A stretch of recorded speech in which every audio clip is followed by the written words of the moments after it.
In Chapter 12, we focus on the EU's position in global governance and on the EU's relations with multilateral institutions. We discuss the EU's self-declared preference for multilateralism.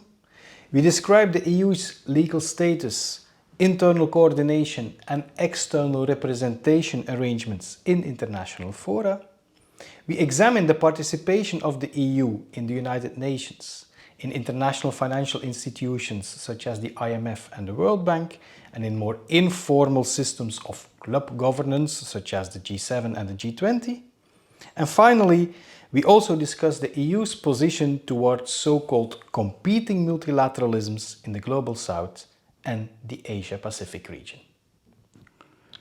The EU is often seen and also historically presents itself as a frontrunner and an advocate of multilateral cooperation and of global order with an important role for formal international organizations and agreements. In several cases, the EU has indeed succeeded in playing an influential and mediating role in building a multilateral rule-based order, such as in global environmental governance.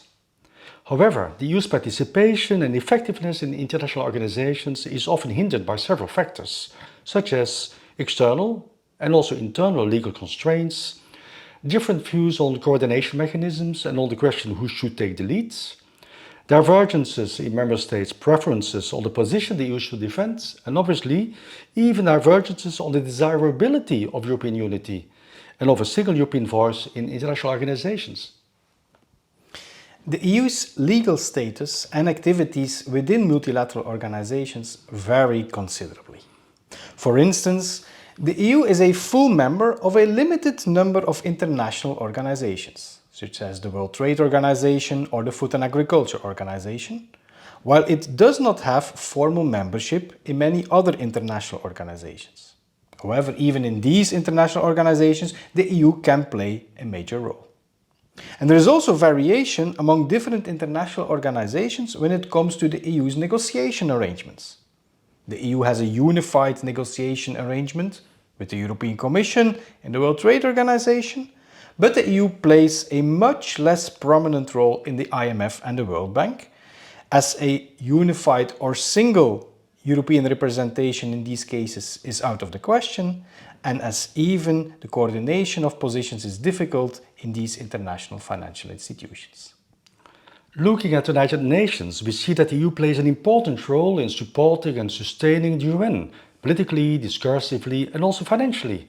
And the EU also tries to act together in the United Nations. However, its status is different across the various organs of the United Nations. At the General Assembly, the EU only has an enhanced observer status, and in the United Nations Security Council, France is a permanent member, thus also with veto power, next to 2 or 3 other EU member states as non-permanent members.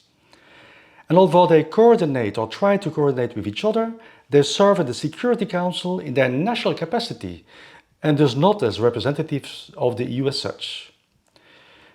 The EU thus in general has to rely on the member states to convey and defend a common European message. And in many cases the EU member states are aligned, but there are notable exceptions which obviously reduce European unity in these instances. Interesting is also the EU's position in more informal fora, such as the G7 or the G20. The EU as such is the 8th member of the G7, and it is also one of the members of the G20. In both cases, in addition to several of its largest member states, such as France, Germany or Italy. In the final section of Chapter 12, we briefly discuss the challenges arising from what we label as competing multilateralisms. And these are all the multilateral frameworks in which the EU and its member states are not at all represented. And also they provide different conceptions of what multilateralism should or should not mean. And examples are the BRICS framework or the various multilateral constellations in the Asian Pacific framework.